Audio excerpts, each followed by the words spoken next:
So you got to work with Spike Lee finally on Malcolm X, playing West Indian Archie, and that's a great scene with Denzel. What was your impression of Spike as a director? What right off the bat? What was your sense of him as a collaborator?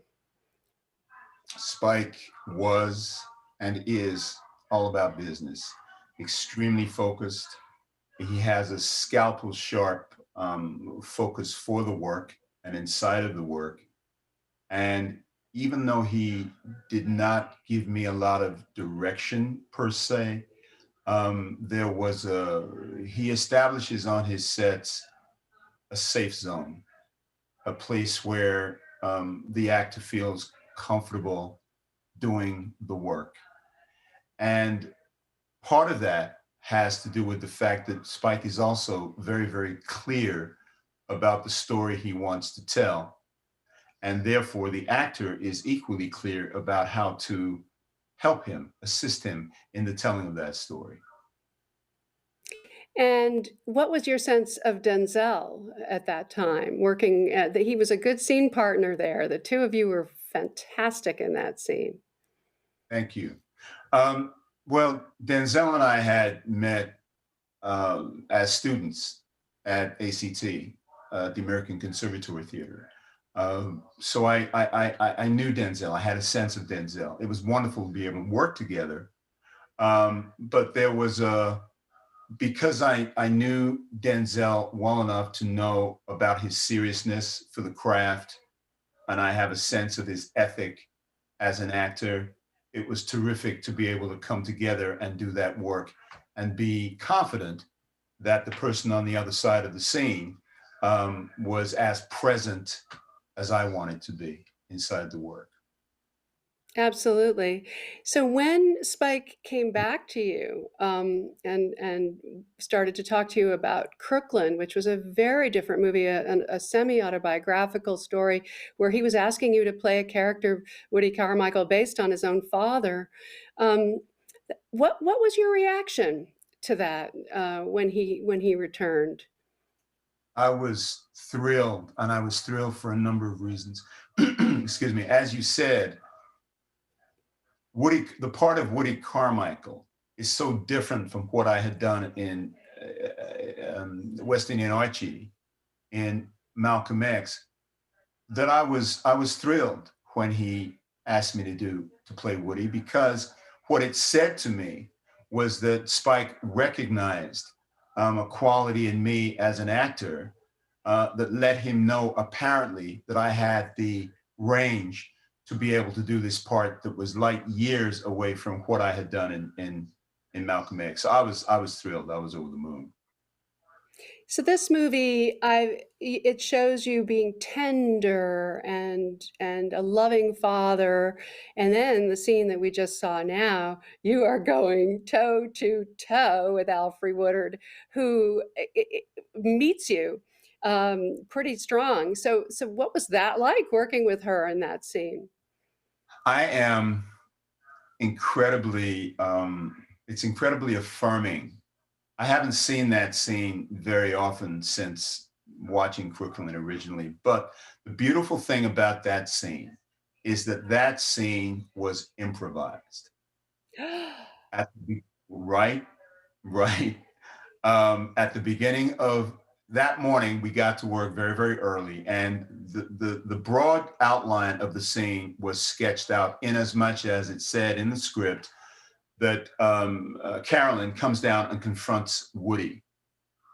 Alfre and I, with Spike cleared the set, myself, Alfre, the continuity lady, and Spike, uh, we were in the room on set, and we improvised back and forth for a while. And every time we found something in the dialogue that we felt worked, the script lady wrote it down, and that is how we built the scene. It came completely out of Alfre and I improvising. And that's incredibly rewarding when it works like that, because that was an example of Spike having confidence in his actors to the point where he knew we could come up with something that would feed the story, and it found its way directly into the film. Complete, completely improvised between Alfie and I. That scene. So did he talk a lot about his father with you, or were you just going from the script? And you seem to have taken him deeply inside yourself, this character. Thank you. Well, no, Spike did not do a lot of talking about his dad. And in actuality, Spike had told me when he first offered me the part that I was not playing his father. And I believe that is because at the time, Spike was not ready to be that vulnerable, right? Um, um, my my connection to Woody Carmichael came from speaking to Spike's various family members, all of whom gave me a lot of information that I used as I was creating the character. And I went down to Snow Hill in Alabama, and I met with Spike's uh, aunt, yes, his aunt and his uncle, Spike's father's sister. I met with her and her husband, and I spent a couple of days down there. Then I happened to be working in Cleveland. I was playing Othello in Cleveland, and Spike has relatives in Cleveland. I spent time with them, and I was just gathering all of this information about the family, about Spike's dad, and just brick by brick by brick building the character of Woody Carmichael. What's so great about what you do in so many of your films is that you allow yourself to show different layers of information and emotion in very silent reaction shots. It's not always in the dialogue. And I talk a little bit about how screen acting allows you to do that. And you must have figured that out. Um, it actually goes back to my theater work. When I was playing Harold Loomis on Broadway, I had a monologue in the second act, and we did the performance.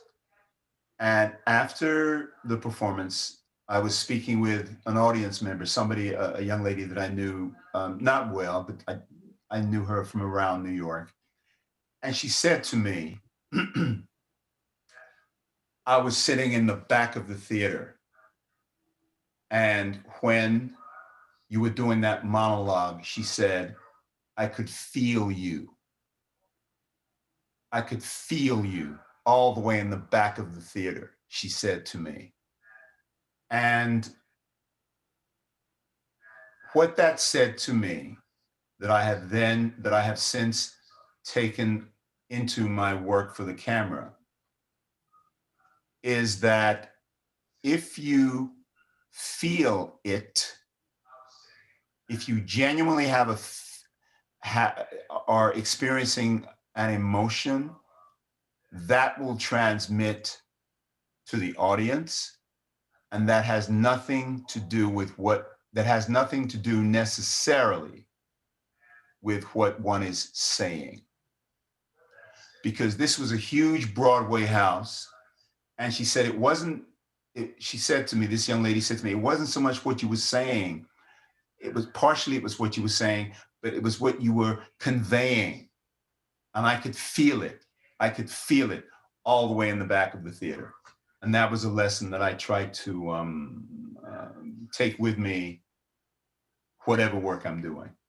If you feel All it, right. something is transmitted to the audience. Exactly.